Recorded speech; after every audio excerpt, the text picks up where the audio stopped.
Nagsalita ka pa rin kasi ikaw yung boss ng tiga-Binondo. At ang ako tinaggalit kasi naging threat ako sa negosyo. Nagko-costume tapos sa concept, sablay naman. Labas yung pwede nakabantay sa tiyan. Tapos ako pa rin naminira sa liga ng bagay na gana. Gago! Nakadantay sa tiyan tapos ako pa yung naninira sa liga. Siyempre parang binababo yung kultura dahil nga ganon.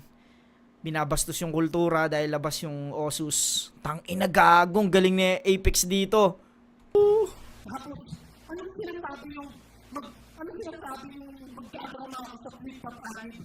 Sabi nyo lang kakampi ng generation. Bakit naman ako magkakaroon? Di naman ako sa apat na nag-isyanan. Isyanan payak-iyak pa nung yung kanta ko na review. Tapos, inilit ako bigla kasi hindi ako pumayag magpa-interview. Woohoo! Tangina, kakalabasan na rito ah. Labasan na to, boy. Tangina.